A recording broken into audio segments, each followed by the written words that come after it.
Well played Zimbabwe. কেউ ভাবতে পেরেছিল জিম্বাবুয়ে সুপার 8-এ কোয়ালিফাই করে যাবে? এবং এমন একটা গ্রুপ থেকে যেখানে শ্রীলঙ্কা এবং অস্ট্রেলিয়া আছে।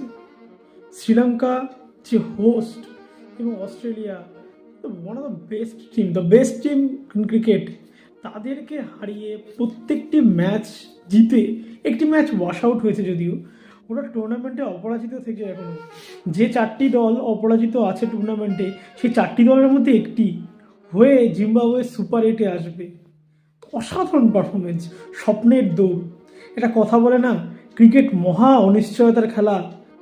সত্যি ক্রিকেট মহা অনিশ্চয়তার খেলা, এবং জিম্বাবুয়ে কনস্ট্যান্টলি এটা প্রমাণ করে চলছে।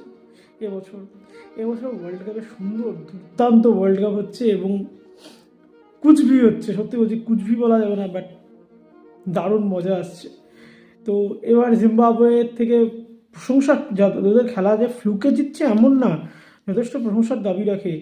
ওদের ব্যাটসম্যানরা যেটা আছে, যে বেনেট, তারপরে সিকান্দার রাজা, তারপরে মারুমানি, রায়ান বার্ল, এরা টপ 4, এরা যথেষ্ট ভালো খেলছে। এবং বোলিংয়েও রাজা, রায়ান বার্ল, সাথে ওয়েলিংটন মাসাকাদজা, এই তিনজনের বোলিং দুর্দান্ত হচ্ছে। এবং মাজরুবানি মাজরুবানি সত্যি সে এক ব্লেসিং মাজরুবানি দুর্দান্ত বোলিং করছে। অস্ট্রেলিয়ার এগেনস্টে ম্যান অফ দ্য ম্যাচ ছিল, এটা কিন্তু ভুললে চলবে না।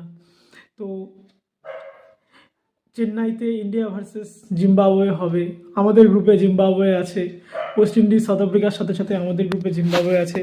দেখা যাক, একটা উপভোগ্য ম্যাচের অপেক্ষায় রইলাম। কি হয় বলা যায় না, কিছুই হতে পারে। ওয়ার্ল্ড কাপ অনেক কিছুই হচ্ছে। তাহলে জিম্বাবুয়ে শেষ পর্যন্ত সেমিফাইনাল চলে গেল, হতেই পারে।